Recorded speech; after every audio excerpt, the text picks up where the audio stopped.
If it happened, the strategists' elaborate plans were supposed to offer the president ways to control it. But I must say I was scared to death that we were going to get ourselves in a nuclear exchange. And I wasn't sure until the final culmination of the thing that we were going to escape that. I think we took a hell of a chance myself. If that nuclear exchange had happened, do you think it could have been controlled in the way the strategists argued? No, I think we had testimony from these characters by day and night on how do you contain a nuclear exchange. I never believed any of it. Half or three-quarters of Los Angeles has been destroyed. Well, how are you going to continue to live? Well, the first thing we have to recognize is that if half of Los Angeles is destroyed, maybe 80-90% of the people will be dead, and there will be fewer mouths to feed, and those of us who will survive will have more water and food to divide up. Well, isn't this a very good argument from a purely selfish point of view of not wanting many people to make shelters? This is true, but on the other hand, those of us who have been building shelters, we believe for the most part that if we as citizens do something to demonstrate that we are prepared to withstand an attack, the Russians or whoever it is will be less likely to launch an attack against us. In the end, President Kennedy ignored any idea of controlled war. Instead, he told the Russians that if they launched just one missile from Cuba, he would retaliate with America's entire arsenal. To the strategists, this threat was irrational and humiliating. My only recollection is of one of disappointment. I mean, President Kennedy indicated that the United States had the capability to engage in massive retaliation, which led several of us to wonder why he had used this particular language and why he hadn't gone to what at least we thought of as the more powerful and rational approach to deterrence. It seemed to me that it would be utter folly for us to go in what one of my colleagues, Herman Kahn, called a wargasm and try and destroy everything we could, because in effect that would sign the death warrant of the United States. The Russians backed down and America celebrated. But Cuba had shown, like a flash of lightning on a dark night, how the Cold War really worked, through fear, not reason. Robert McNamara began to back away from the elaborate plans for controlling nuclear war. Yet the strategists remained influential. Politicians found their rational approach irresistible. I think the Americans have made a kind of theology about using scientific means to solve political problems.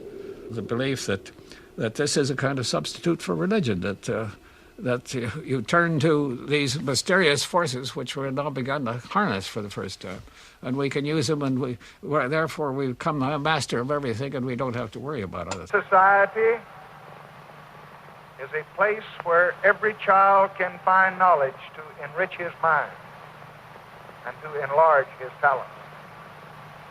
It is a place where leisure is a welcome chance to build and reflect, not a feared cause of boredom and restlessness.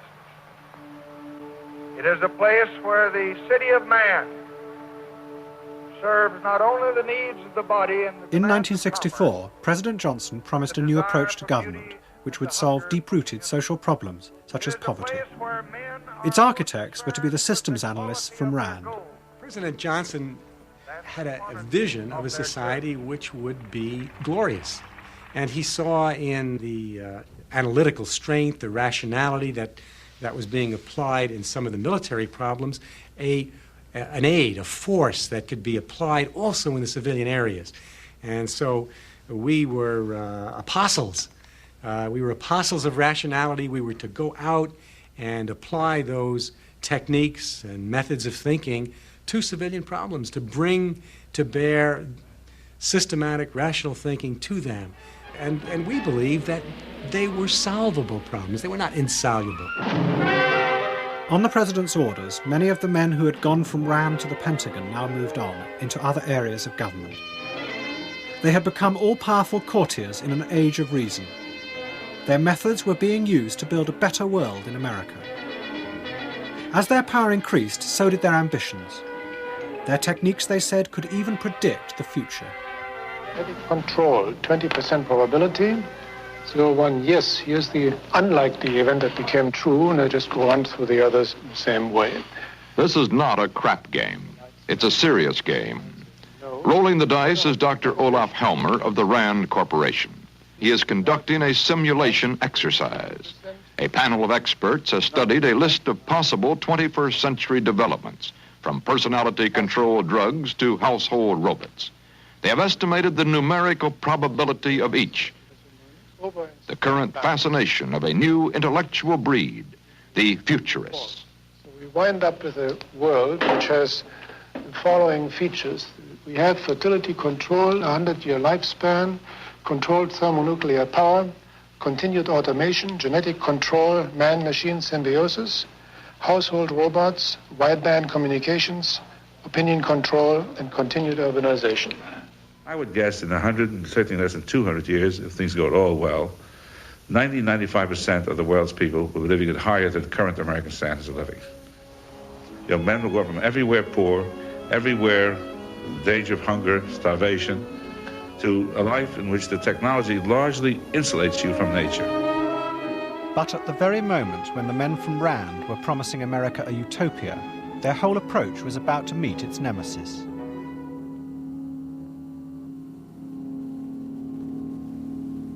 In 1965, Lyndon Johnson began a bombing campaign of North Vietnam. The targets were chosen for their psychological value, pawns in a game of persuading the communists to withdraw from the South. It was inspired by the work of RAND's leading exponent of game theory, Thomas Schelling. It was a war in which we were attempting to intimidate an enemy into discontinuing what he was doing, in which it was believed that if you made it painful enough for the North Vietnamese, they would call off their campaign. So I think there may have been plenty in my writings that people thought applied to this kind of war, because this was a vicious, violent bargaining process. And the effort was to convince the other side that we could tolerate more pain and damage than they could. But the communists did not behave in a rational way and retreat. Reluctantly, the strategists in the Pentagon agreed to send thousands of American troops to Vietnam. Glory, glory, what a hell of a way to die! Glory, glory, what a hell of a way to die! By now, the systems and numbers approach dominated the Pentagon. McNamara's whiz kids were convinced that the battle against the Viet Cong could be managed in a rational, scientific way. Indeed, they could see no other way. The problem with the Vietnam War was that it was not a war for territory. What American policymakers needed, what the Pentagon needed, was some way of how do you tell if we're winning or not? In the absence of being able to take Hanoi or something like that, they had to find other indicators. And what came out of that was a whole array of statistics. It ranged from the body count down to number of missions flown, tonnage of bombs dropped, number of enemy structures destroyed, tonnage of food captured from the enemy.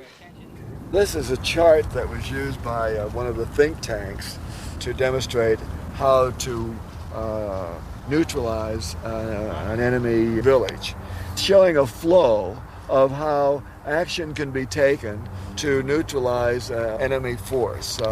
Is this village loyal to the belligerent? Consider the next village. Is this village loyal to the opponent? No. Based on reliable information, what does this village perceive as its major problem? It's almost like a game of Monopoly, isn't it? To Mr. McNamara and his brain trust of whiz kids, this was probably equal to the U.S. Constitution. It was the ultimate document.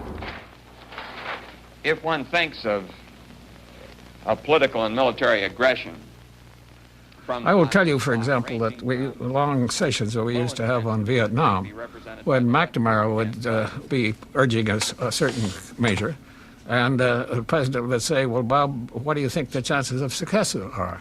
Oh, he would say, I think it's 55% and 45% failure. And I would speak up and say, Bob, are you sure it isn't 47% and